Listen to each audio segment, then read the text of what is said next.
So we're going to go ahead and start recording so we can send this out to everyone who RSVP'd but wasn't able to attend.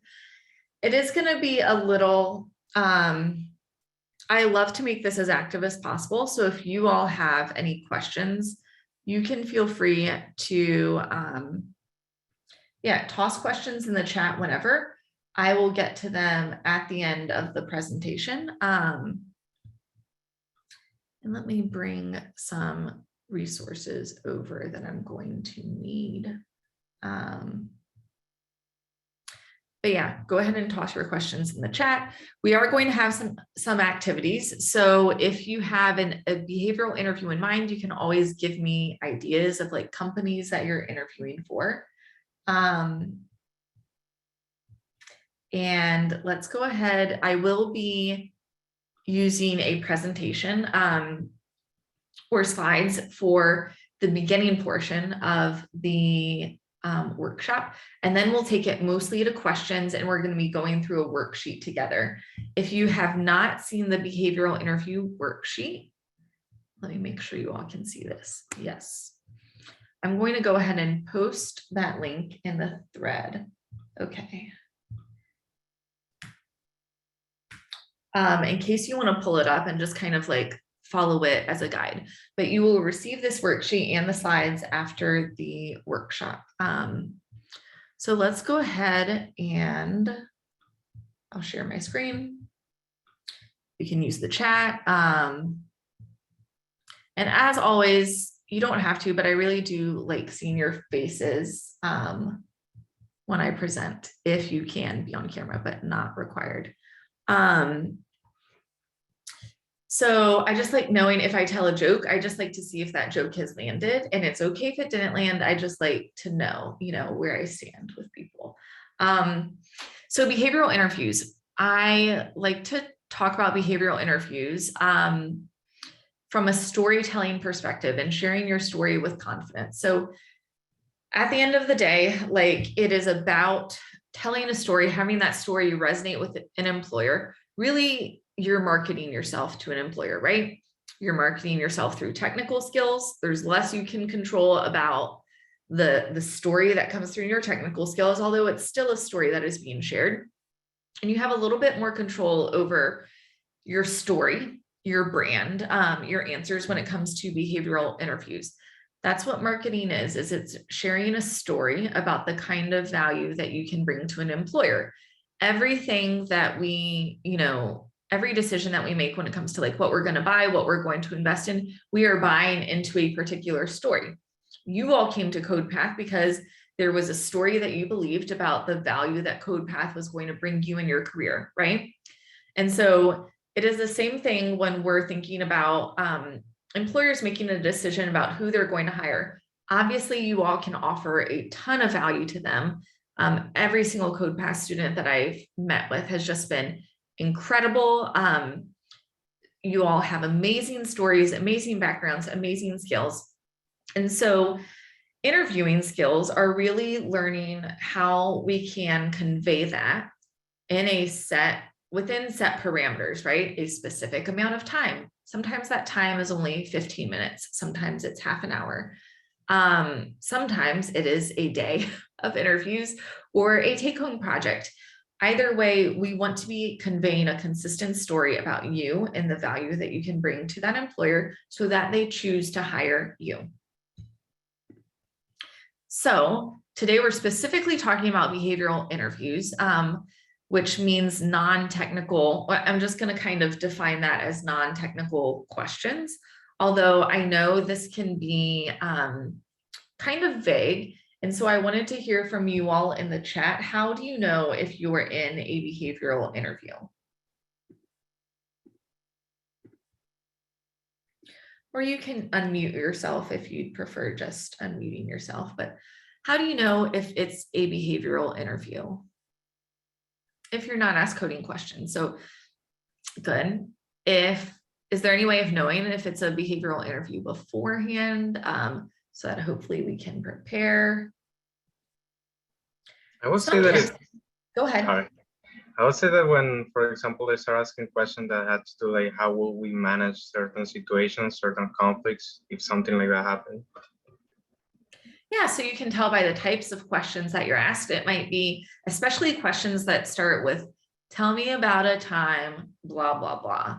It's like a typical sign of a behavioral interview question.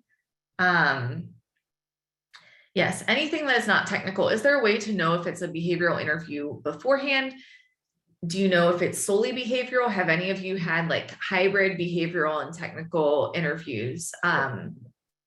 Yeah, I think usually you can ask them, and the way they phrase it is, we're just going to talk. It's going to be a 15-minute light, getting to know you thing, and that is an indication it's a behavioral interview. Usually they are very explicit with technical interviews, so if they're not explicit with it, then it's most likely a behavioral interview. And yes, I got mixes between like a half behavioral, half technical. Thank you so much for sharing. Yeah. So sometimes you can use context clues and figure out if it's 15 minutes and they haven't specified it's technical. Normally they want you to do well in technical interviews and help prep you. Sometimes stuff can be sprung on you though. So you really need to be prepared for both when you go in, but you can assume if it's not specified and if it's shorter, or if it is with a non-technical staff member, that it's going to trend towards behavioral interview questions. Harshad, do you want to tell the group, how do you know it's a hybrid interview? I'm curious. You can type it in the chat if you can't talk. Okay, Harshad got an email from Amazon and it's going to be a hybrid interview. Amazon is really famous for wanting its candidates to emphasize their leadership principles during every step of the interview process. So that is something that you will really want to work on, is telling stories, or even just emphasizing in the way that you answer technical questions and attack technical questions, emphasizing some of Amazon's values and leadership principles. Did I miss anything? Any tricks or tips that you all have found in interviewing so far that help you figure out if it's behavioral or technical?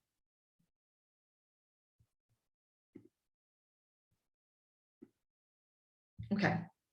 And if you're not sure if the person that you're meeting with has a technical background or is more from a recruiting background, you can normally find out by going to LinkedIn. And that can be a way of kind of discovering that. Okay, perfect. So interviewing is all about storytelling, like we said. So some things that help me think about storytelling, some visuals that help me. This may be different for you all, but I'm just telling you what works for me. I think about like the human, how humans are all drawn to really good stories. And I think about the quote, great stories happen to those who tell them. So it's not about having the best story. It's not about having the best project. It's not about having the best example where you are the hero and you come in to save the day. A lot of it is about how you tell it, how you frame it. And honestly, as a career coach, I feel like that is most of the secret value that I bring to you all when I meet with you, is that you all come in with seeing your stories in a very specific way, because you might have some imposter syndrome about them. You might have like some shame about different things that happened in your past, or like how hard your journey was. But to me, I see it as a story of resilience, where I see it as a story of coming from a unique background, where I see it as someone who has not just like faced a lot of challenges, but someone who has overcome a lot of hard things. And that makes your story even cooler and more interesting and more exciting because it stands out. So you get to, the whole point of like practicing interviewing, practicing your stories, is that you get to control that narrative. So something may have happened. So like, for example, we could look at my career journey, which is looking at my career journey. I've had to move around a lot for my husband's job, right? So it could look like I've been job hopping. It could look like I've like had to change jobs many times, or I could own that story and not feel shame about it and reframe it that I have constantly been upskilling, looking for better challenges, like wanting to grow in my career, constantly adapting to new situations, new industries, taking on new challenges, and have been really willing to learn and dive into things that I'm not 100% confident about, you know? So there are kind of two different ways of looking at it. And I could tell that story one of those two ways. So I really want to empower you to, when we talk about like kind of framing our stories and owning them, there are many different ways of looking at your story. And if you need help reframing it, or you're getting kind of stuck on the examples, that would be a great time to make an appointment with me, or to work with a coach at your career center, or even talk to your friends about it and see maybe how they would reframe that example. So another way that I think about it is kind of like elementary school storytelling format, where you think about like the beginning and the plot, and then the rising action, and then falling action and resolution. So in the back of my mind, when I'm thinking of the STAR format, which is what I'm going to teach today, I'm constantly thinking of that little, like, you know, that little slope and upside down U, to like land that story and make sure that it resolves, and make sure that there's a result and an ending, but also make sure that there's a little bit of drama with that action and climax. So that is the visual that I constantly have in the back of my mind. And I might even map it out, since I'm a visual person, if I need help thinking about the arc of the story or my answer. Another thing that I think about a lot is stand-up comedians, and how skilled stand-up comedians are. This is a picture of Ali Wong. How skilled stand-up comedians are at telling stories, and how they just kind of control the audience's reaction. They know exactly how to time things. They've really practiced their stories. They have even memorized a lot of their jokes. I don't know if you know this. They've memorized a lot of their jokes, but for the most part, they will like make some changes while they're like telling the jokes live, and they are really just paying attention to the audience's reaction and tailoring it to the audience as they can. So I also think about stand-up comedians and how they are kind of, they have the audience in the palm of their hand. And that's how I want you to feel like you are almost on stage in front of the panelists, and you're really taking them on a journey and on an experience with you. So formats and formulas for telling great stories. You already have one for a structure for answering technical questions. And this is actually, when you think about it, not that different from umpire. So I'm going to teach you STAR, which is situation, task, action, result. And many larger companies will actually designate that this is the structure that they want you to use when you're answering their behavioral questions. However, you could also think of it as SOAR, which is a little inspiring and uplifting: situation, obstacle, action, result, or you could think of it as CAR, challenge, action, result, whatever is easiest for you. If it is not a behavioral question, and you can't really think of a story to answer it, I always want you to bring it back to, what am I featuring about myself? What is an example to back this up, or a story to back this up? And why should the company care about that? What is the benefit to the company? We always want to emphasize why the company should care about this story. You don't necessarily have to tell a relevant story, as long as you can tie it back to why the company should care. So you may not have the most relevant example, and if it's not a relevant example, I want you to still be able to tie that back to a quality, a characteristic, a strength of yours that the company should care about. Okay, so what we're going to do right now is think about strengths and weaknesses. So we could boil every behavioral interview down to strengths, which are your selling points, right? Things that we want to emphasize to the company, and weaknesses, things that we want to de-emphasize that we may be asked about. They could ask about a weakness, they could ask about a failure, they could ask about something you're working on, they could ask about a time something went wrong. What I want to focus on first is the strengths, because you will be asked more likely open-ended questions where you have the opportunity to emphasize your strengths. So each of you, ideally, if I were to go around this chat, I should be able to ask you for one of your strengths, and you should have a strength that you can emphasize, have a story to back that up, and tell me why it would benefit my team or why it would be valuable to me if you were in this internship, job, etc. But first, what I want you to do is I just want you to think of, brainstorm a strength of yours. It could be something that other people have told you that you're good at. It could be something that you just know that you're naturally strong in. And then I want you to tie it into the jobs that you're currently applying for, or the job that you are next applying for. So job or internship. So think of a strength first. So I'm going to use an example for me in career coaching. One of my strengths is empathy. So I'm just going to give that a name so I can quickly name it, identify it. One of my strengths is empathy. I could explain that differently in an interview. And a benefit that will offer in my role is that I can understand the perspective that students I'm working with are coming from, better understand. So I want you to quickly write down, jot down, or just think of a strength of yours. And if you're comfortable, I would love for you to write it in the chat and explain how it would relate to a technical role. Does not have to relate perfectly. It could be, it could be a non-technical part of a technical role, but relate it to a technical role. Share it in the chat. And if you are stuck on how to relate it to a technical role, just identify your strength. And it doesn't have to be one word. It can be multiple words, but I would love to see from you all things that you think that you're strong in, and how you relate that. So I'm just going to give you a couple of minutes to do that and type it in the chat, and then I'll comment on what you all say.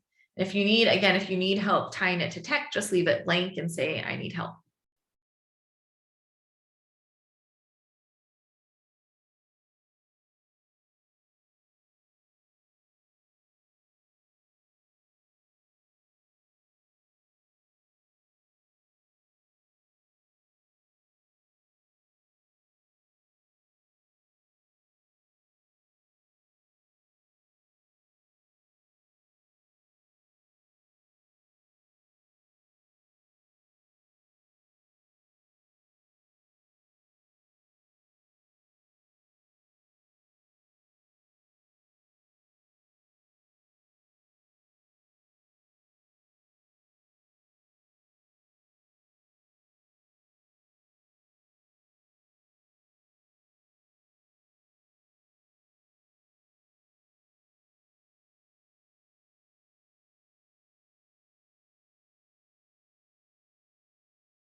Okay, I see communication, super helpful in tech, right?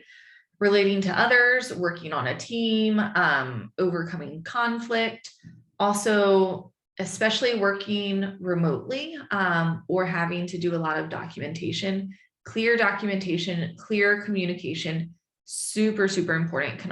Cannot emphasize that enough.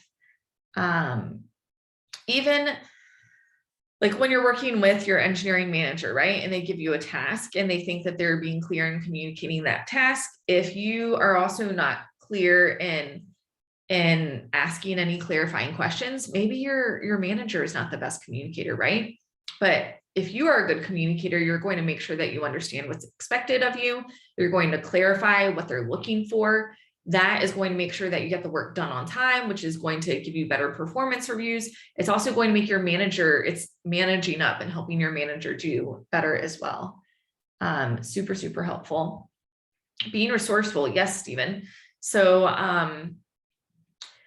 So gathering information needed, and even like, okay, I want to explain resourcefulness. So a way to emphasize resourcefulness could be talking about like a time that you had to learn something new on your own, or even if there's a question that you're asked in an interview setting and you don't specifically know the answer to it, you could talk about how you would go about getting the answer to that and really outline the process by which explain how you would be resourceful on the job. Essentially, that is something companies are really looking for, because you're not going to know everything and you're never going to learn everything before you have to do it. So that's really, really awesome.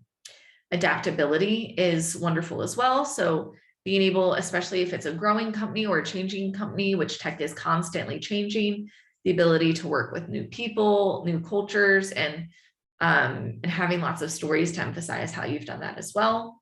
Resiliency. I love resiliency. And I'm sure you'd have a lot of examples for that. Listening and rephrasing. I love listening skills. And I don't know if I hear people emphasize listening skills as strengths enough. So I think even like listening is a form of communication, right? It's a way of making sure, like checking for understanding, making sure that you're understanding people.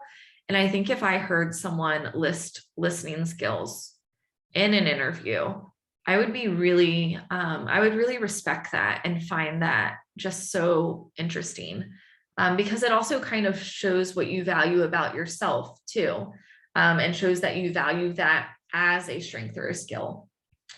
Practicing, organization, strengths and weaknesses, great question, does not need to have the STAR method, although it can. For strengths and weaknesses is best if we're just talking about a question. The best way of selling that is feature, example, benefit. So this is a strength. Here is a story about how I use my strength. Here's why the company should care. But right now we are just brainstorming strengths and weaknesses in general. Ownership, critical thinking, amazing. So every single one of these, and hopefully this also gave you all some ideas of strengths maybe that you could borrow, or maybe you share some of these strengths with some of your peers. With each of these strengths, knowing that these are one of your top selling points, right? You want to emphasize this in the interview as soon as possible. So Timothy, if detail oriented is one of your top selling points, the thing that you think that you do better than other candidates, because it's one of your strengths, right? If you do not mention being detail oriented at all during the interview, that is a missed opportunity, because that, again, that is something that you do uniquely well. So we need to somehow mention that you're detail oriented. The best way of doing that is to have a story that emphasizes it. And we can then find no matter what questions they ask, we're going to find a question to work in your superpower, which is that you're detail oriented. So that question could be, tell me about one of your strengths. Perfect. I'll use detail oriented. It could be, tell me about, tell me about a challenge that you faced in your academic career and how you overcame it. And maybe the way that you overcame that was a story about how you were detail oriented and you really like outlined the requirements and then you adjusted like features on the fly or something like that. So no matter what question they ask, we want to emphasize your strengths. I hope this makes sense. Like Mario, so if you're never asked a question about your communication skills, you still need to bring up your communication skills, because that's like one of the best things about you that sets you apart from other candidates. So we have to find a way to work it in, even if it is like, tell us about a time something went wrong in a project, right? We want to ideally tell a story where maybe your communication skills saved a project, something went wrong, and then your communication skills saved the day. So no matter what they're asking, we're emphasizing your strengths. Now, if they specifically ask about weaknesses, which is a little bit scarier, we want to do a few things. We can talk about how you are overcoming a weakness. We can talk about how we want to choose a weakness that might have like a flip side of a strength, which all weaknesses have kind of a flip side of a strength, right? But we also want it to be a real weakness. So we want it to show that you're self-aware, because being self-aware is a sign of maturity. It's a sign of wisdom. It's a sign of coachability. So we do want it to be real, but we also don't want to share a weakness that is like, my weakness is that I can't empathize with anyone that I work with ever. We don't want to say something that makes it seem incompatible with the company. So I would love to hear, what would I love to do? Someone, first of all, let's take a second.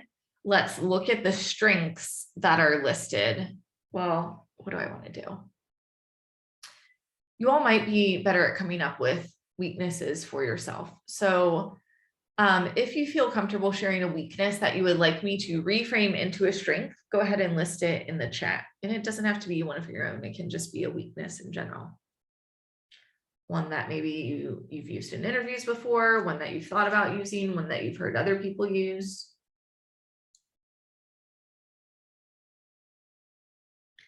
And then we're all going to try to reframe it together.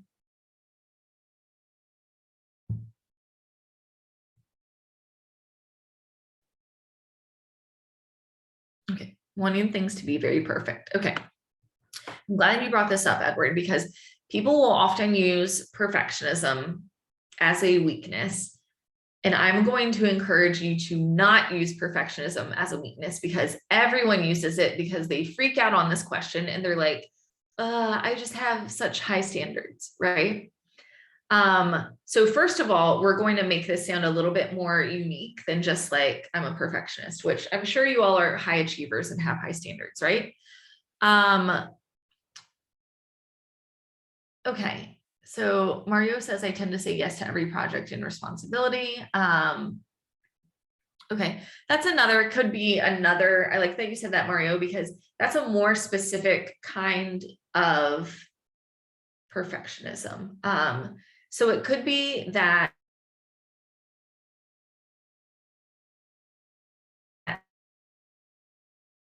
like taking on to perfectionism as, sorry, it's saying my Wi-Fi is a little unstable, so sorry if I cut out. But let's label this perfectionism as like wanting to optimize or wanting to build an optimal or ideal version of a project, right? So maybe instead of like MVP of a project, you want like all the features, all the design, like you see an ideal in your head and you really, really want to go for all of that at once.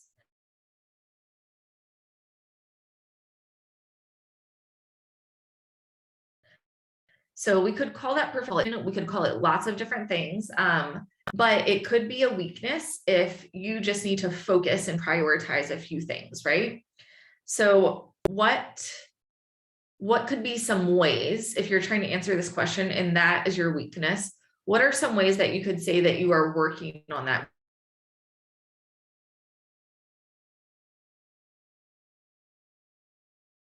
weakness, or you're trying to manage it? If you can think of any of those, why don't you toss them in the chat, or you can just unmute yourself. Hi. Hi. So a go-to weakness I usually go with is time management. Then like I say, but however, I'm starting to use a planner or a calendar, and I start writing down dates or anything I'm given the second I get them. So it shows like I'm working on the weakness that I just said. Yeah. Yeah. So a way we could make time management like a little more unique and specific is we could say that in a way we could make it sound less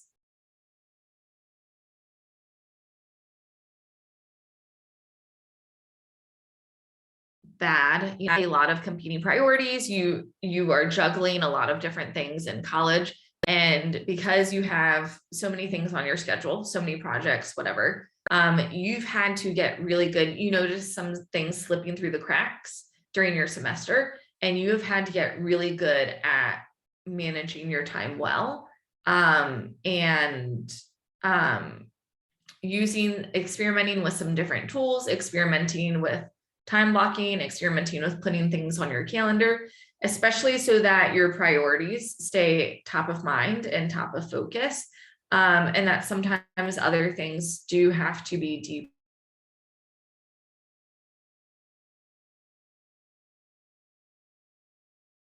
prioritized. So you could, if that makes sense. And then that makes it sound more like, oh, you're just a person who has to be good at time management and obviously has struggled with time management because you've taken so much onto your plate this semester, which I know a lot of you as CodePath students have a lot on your plate, you know? So yeah, you could, one of your ways of dealing with weaknesses could always be seeking mentorship and advice from people who have more experience in that area. That shows you that you're someone who is constantly looking to learn from those who have more experience. That's a great way of dealing with a weakness. So asking for help, even though I lack trouble asking for help.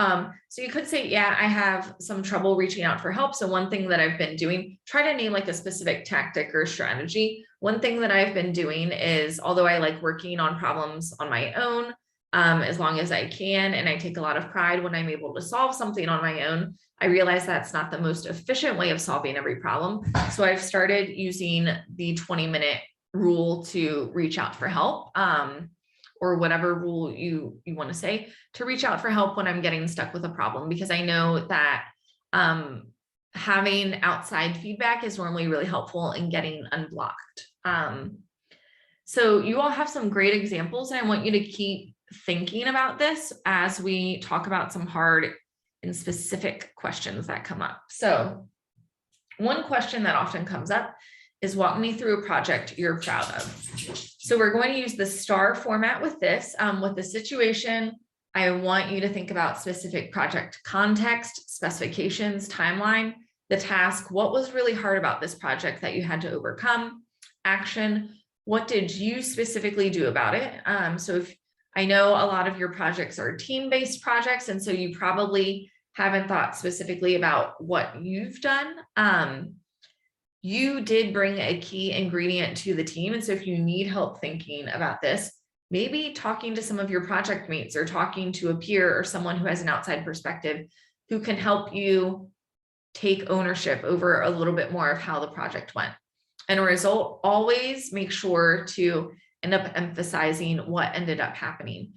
So when students talk through these answers, what happens, which parts of the answer do you think they tend to gloss over or skip? The results. The results, yes. And the action. Normally it starts off really strong with the situation, and then there's a little bit of rambling that occurs, and then they hear themselves rambling, and then they get very nervous. And then they start to gloss through the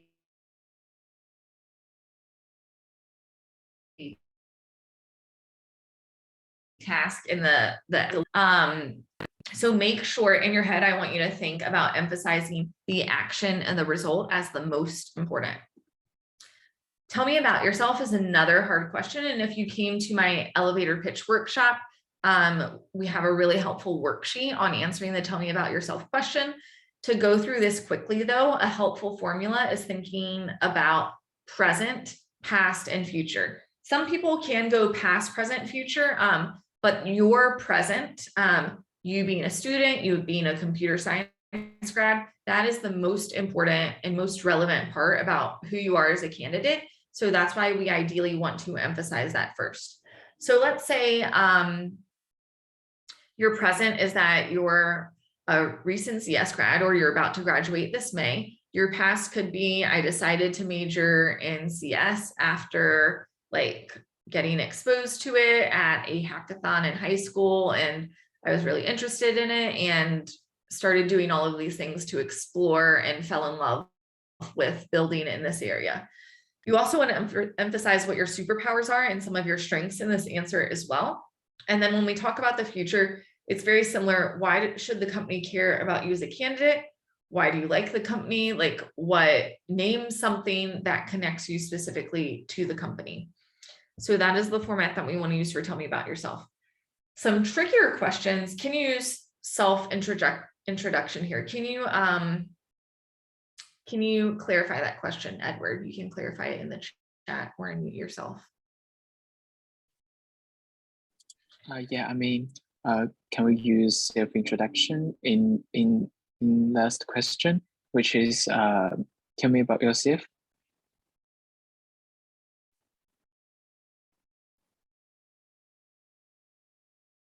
Hello? Yes, they may not always specifically ask, tell me about yourself. It could be like, hey, I'm so glad you're here. I'd love to hear just a little bit about you before we get started. Or they could say, could you walk me through your background and resume? I've looked at your resume, but could you walk me through your background real quickly again? But the thing is,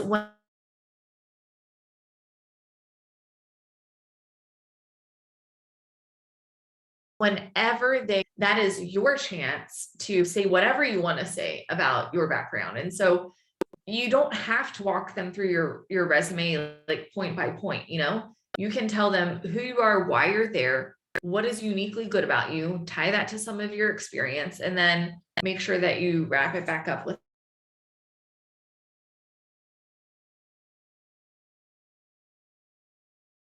them, you know, what that self-introduction is like. So I hope that answers your question. There are some tricky questions that can come up. Salary is a tricky question, and I want your go-to answer. Oh, sorry. Did you hear that at all, or do I need to repeat myself?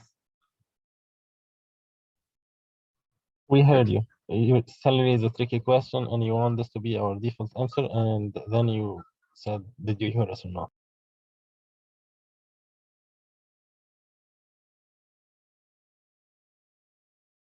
More of the tell me about yourself questions, so I will link that in the follow-up email. Okay, just delayed. Tricky questions that could come up. You could be asked about salary as early as a first round interview. And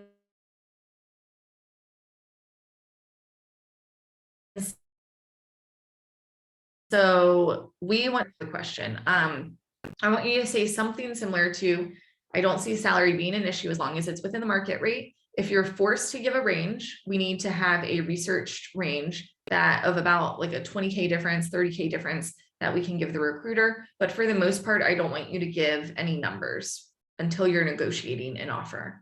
Another tricky question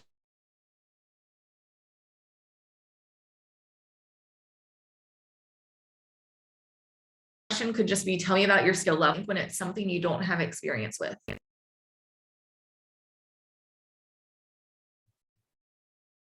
That sounds kind of terrifying.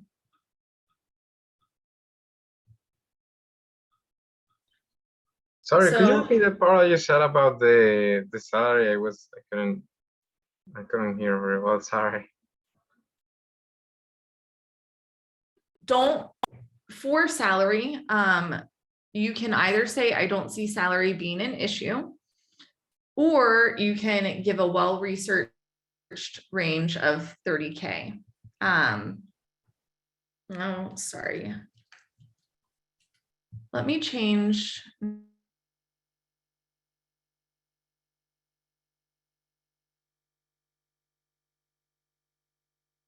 No. I also have a salary negotiation guide that is in the student handbook. Basically, you don't want to answer the question, or you want to give a really wide range so you're not being narrowed down. If you're asked some of these other questions, like your skill level was something that you don't know, instead you can say, this is how I would go about getting experience in this framework or language. While I don't have experience with it, here's how I've learned or picked up other technologies really quickly in the past. In fact, here's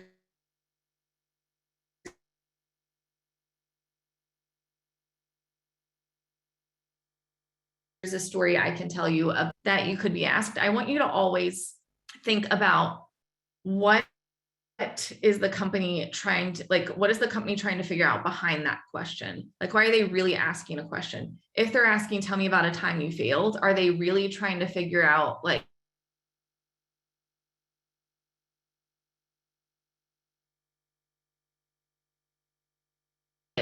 oh my gosh, what's this overcome failure in the past? So always try to really, this is where listening skills will come in handy. Try to really understand where your interviewer is coming from. And it is easier to understand where your interviewer is coming from and to empathize with them if you can calm your nerves a little bit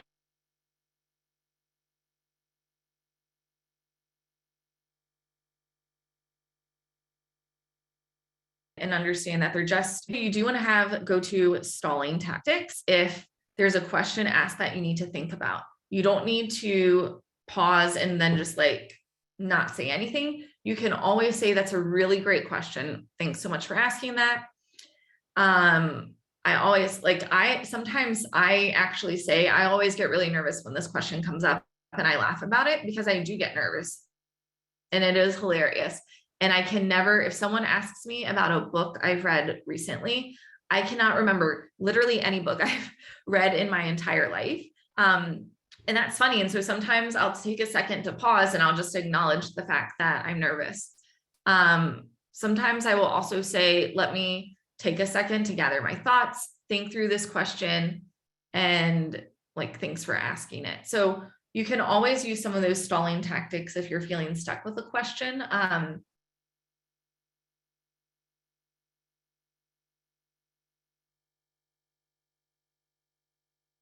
There's no, okay. I do have a slide that is about what questions, answering what questions that when they are asking, what questions do you have for us? Or is there anything I can answer for you? This is the wrong accompaniment with it. So I'm going to show you that to you all in a second.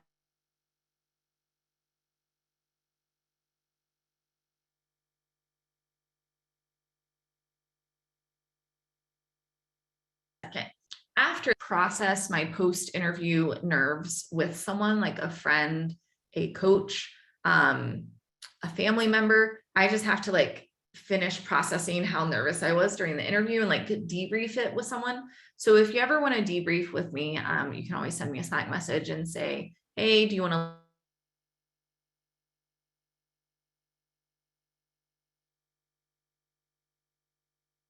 look over this thank you email? I'm happy with, including the person who scheduled the interview. If you're not able to get their email, what you need to do is send an email to the person whose email you actually have and ask if they can forward your thank you to everyone, or ask them if you can get the email address for the other people that you interviewed with. Most of the time you can't if you didn't get it somehow, but you could also send a LinkedIn connection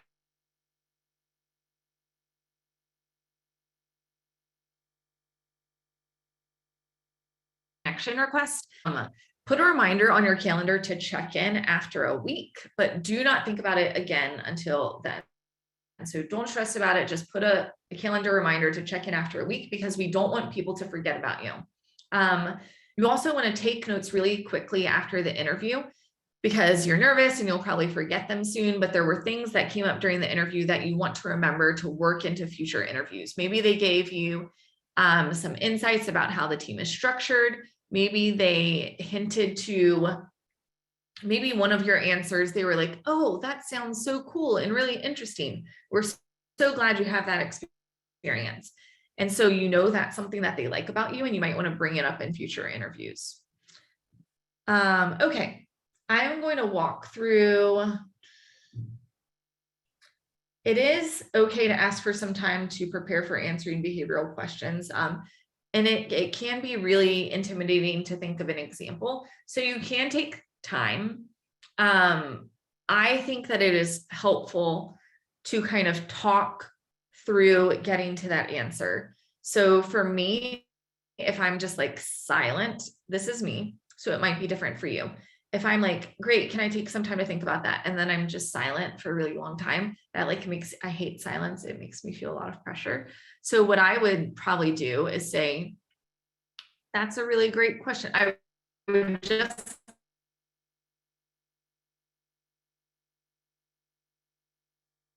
keep talking until my question. And I would kind of like, you know how in when you're answering technical questions, they say that you should talk through your process. Sorry for my Wi-Fi. It keeps telling me that it's unstable.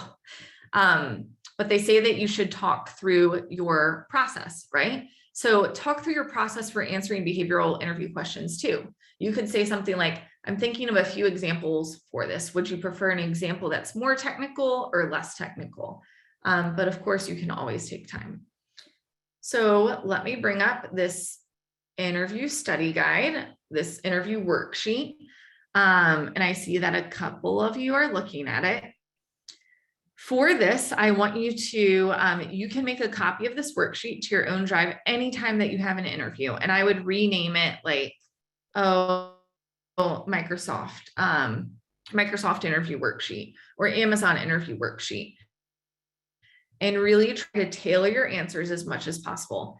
You might be able to copy this every single time and just tailor some of your examples, but these are the ones, and you can also change these questions over here that you think you could be asked. So maybe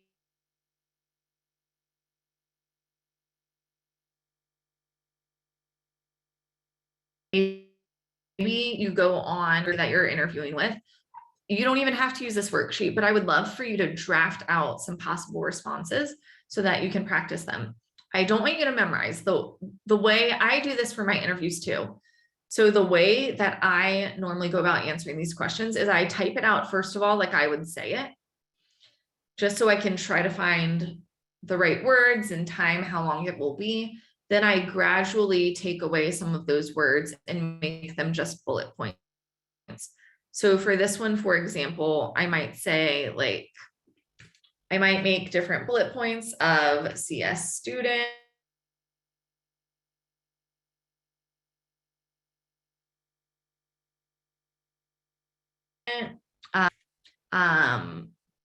innovative tech solutions, and like excited about summer internship.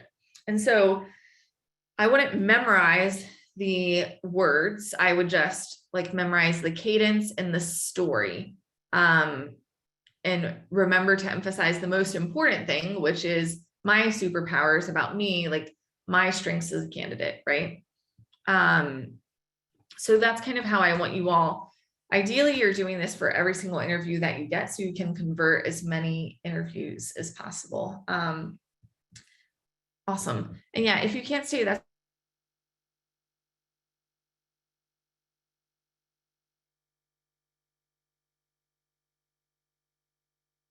okay. So random tips that I didn't want to forget to mention to you all, and you will get that worksheet going out to you. If you are doing a phone interview, it's really important to practice listening on the phone. I talk to people on the phone as little as possible. Like I refuse to talk on the phone, basically. I basically only talk on the phone when I like have to refill a prescription or something. So when I get phone interviews, I'm like really, really bad. I don't know if anyone else feels this way. I'm really bad at listening for when the other person is done talking and when it's my turn to talk. And it makes me feel like really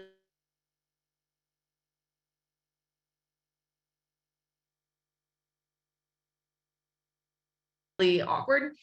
And I will make sure that I have headphones in my ears. And then I'm able to like, my ideal phone interview situation is I have headphones in my ears. They're connected to my phone. So I know they're going to like work and not disconnect and stuff like that.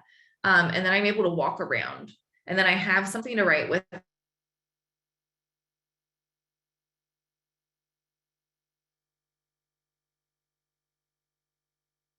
That is near me in case I phone. AirPod is the best. Okay.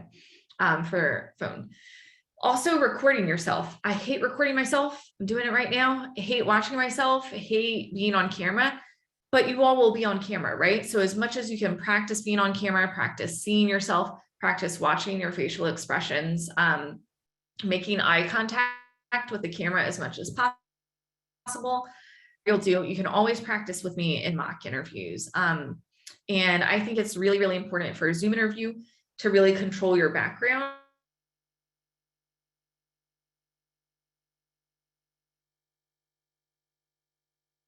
It's not always important to have like for example, well, what would I say?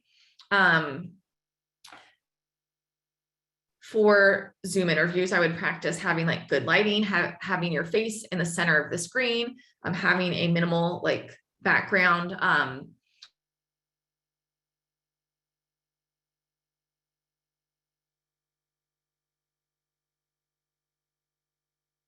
And then just being before and after the interview so that you can be in the best mindset. That's really important as well. I'm going to send you all this form so that you can offer feedback for the presentation. That is really important and really helpful. So please save that and put it in a tab to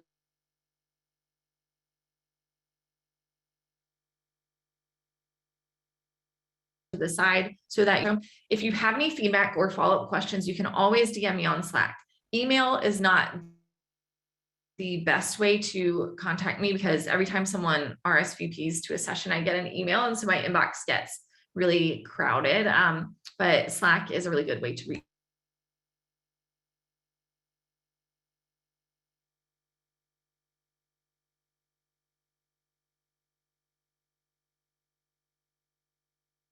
me. And I'm all you're interested in, it will be in this presentation. LinkedIn does interview prep where you can record yourself and AI will basically tell you if your answer matches the best answers.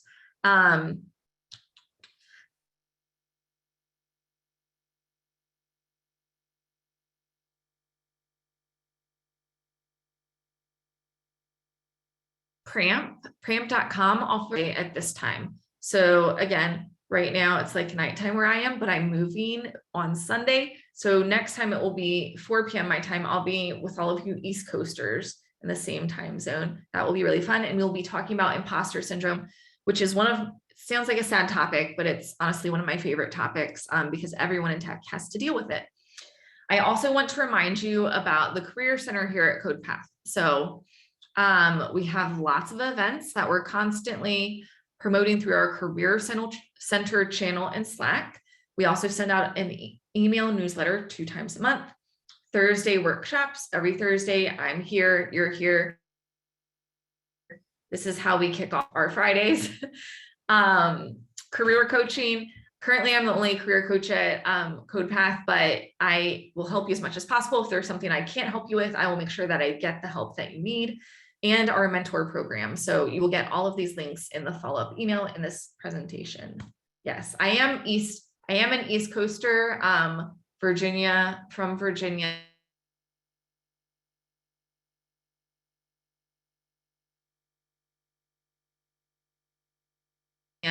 Originally excited for, I'm gonna have a trace near me, and I'm really excited for that. I will stick around to see if anyone has any questions, but that is everything that I had to share today. And let me see if there are any questions. I am able to assist with resumes. Just DM me and I'll give you the link. Well, actually, I will give you all the link right now because I normally do that when you come to these presentations. Just try to make the links really easy for you to see. To schedule time with me, you may use that link. And again, my schedule is a little weird over the next week because I am moving. I'm trying to keep as much availability open as possible. Just know that if you're meeting with me early next week, I will probably be a little. We talked about cover letters with resumes. I'm happy to talk about cover letters one-on-one. It's more of a one-on-one thing. Oh, the mock tech interviews. I would ask in the Career Center channel about that so someone can give you, I think that I'm not sure. So I would ask in the Career Center channel. You can book a mock with me through a normal appointment. It will be mock behavioral. I am not going to take you through pair programming or anything like that. Career channel is in Slack and it is a separate channel, #Career Center. But there are also lots of other fun channels like opportunities and internships. Oops, I sent that as a DM, sorry. #Career Center. Yeah. Okay, perfect. Power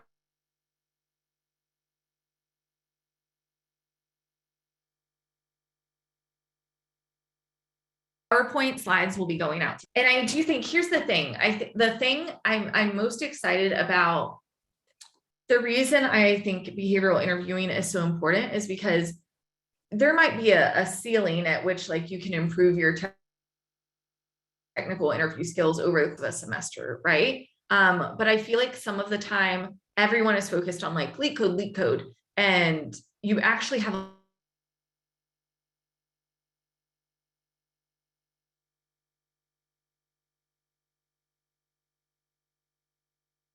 a lot more room where you could improve your bit every day. And I'm not going to get that much better, like maybe 5% better, but maybe if you devoted that same amount of energy to behavioral interviewing, you could get like 50% better at behavioral interviewing. So that's why I think this is really important. Okay, talk about a project that you're most proud of. I will talk about that again. So first of all, pick a project that you're proud of. Outline the situation. So I participated in a hackathon this past semester where we were tasked with building a simple app that had a social impact, a real social impact. We partnered with a local nonprofit, and this local nonprofit had a problem where they were looking for ways of streamlining their donor communications. So we ended up creating a simple website where like they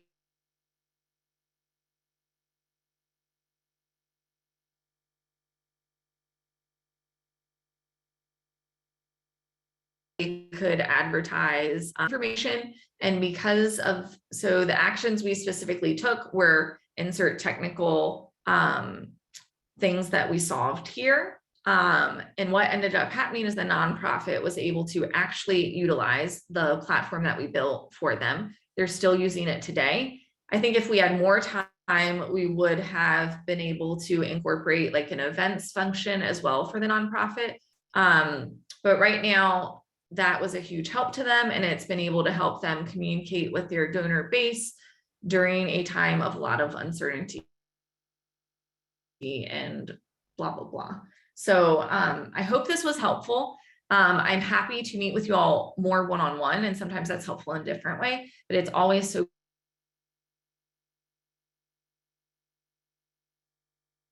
great